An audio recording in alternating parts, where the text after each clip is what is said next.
પુરુષોત્તમ માસ અધિક માસની પૌરાણિક કથા. હિન્દુ પંચાંગ મુજબ દર 3 વર્ષે એક વધારાનો મહિનો આવે છે, જેને અધિક માસ કે મલમાસ કહેવામાં આવે છે. આ અશુભ ગણાતો મહિનો કેવી રીતે સર્વશ્રેષ્ઠ પવિત્ર પુરુષોત્તમ માસ બન્યો, તેની સુંદર પૌરાણિક કથા પદ્મપુરાણમાં વર્ણવવામાં આવી છે, જે નીચે મુજબ છે. અધિક માસની વ્યથા અને અપમાન. હિન્દુ કેલેન્ડરના 12 મહિનાના કોઈને કોઈ દેવતા સ્વામી છે, જેમ કે શ્રાવણના શિવજી, માગશરના શ્રીકૃષ્ણ વગેરે. પરંતુ જ્યારે સૂર્ય અને ચંદ્રમાના સમયના અંતરને સરભર કરવા માટે આ વધારાના અધિક માસની રચના થઈ, ત્યારે તેનો કોઈ સ્વામી ન હતો. સ્વામી વિનાનો હોવાથી તમામ દેવતાઓ, ઋષિઓ અને મનુષ્યોએ તેને અપવિત્ર માનીને તિરસ્કાર કર્યો અને તેને મલમાસ નામ આપ્યું. આ મહિનામાં કોઈ પણ શુભ કે માંગલિક કાર્યો જેમ કે લગ્ન, વાસ્તુ વગેરે થતા ન હતા.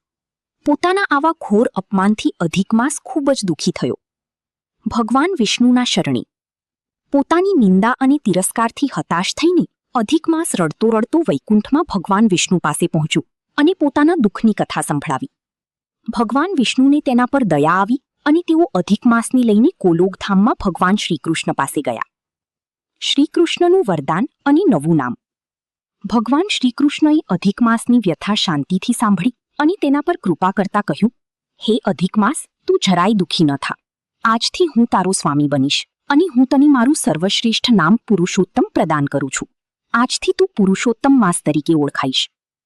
શ્રીકૃષ્ણએ તેને વરદાન આપતા વધુમાં કહ્યું કે મારા નામથી ઓળખાવાને કારણે આજથી આ મહિનો અન્ય 12 મહિનાઓમાં સર્વશ્રેષ્ઠ અને સૌથી વધુ પૂજનીય ગણાશે. આ માસમાં સકામ કર્મો, ભૌતિક ઈચ્છાઓવાળા કાર્યો વર્જિત રહેશે, પરંતુ નિષ્કામ ભક્તિ માટે આ મહિનો શ્રેષ્ઠ રહેશે. જે પણ વ્યક્તિ આ મહિનામાં સ્નાન, દાન, જપ, તપ, વ્રત અને મારી ભક્તિ કરશે, તેના તમામ પાપો નષ્ટ થઈ જશે અને તેને અન્ય મહિનાઓ કરતાં 1000 ગણું પુણ્ય પ્રાપ્ત થશે. અંતે તે ગોલોકધામ મોક્ષની પ્રાપ્તિ કરશે. પુરુષોત્તમ માસનું મહાત્મ્ય. ભગવાનના આ દિવ્ય વરદાનથી અપવિત્ર મલમાસ પવિત્ર પુરુષોત્તમ માસ બની ગયો. ત્યારથી દર 3 વર્ષે આવતા આ અધિક માસમાં પ્રભુ ભક્તિ, ભાગવત કથા શ્રવણ, વિષ્ણુ સહસ્ત્ર નામનો પાઠ, શ્રીમદ ભગવદ્ ગીતાનો પાઠ અને ગરીબોને દાન કરવાનું વિશેષ મહત્વ રહેલું છે. આ મહિનામાં શ્રદ્ધા અને ભક્તિપૂર્વક કરેલી થોડી પૂજા પણ ભગવાન શ્રીહરિ વિષ્ણુ અને શ્રીકૃષ્ણની અપાર કૃપા અપાવે છે.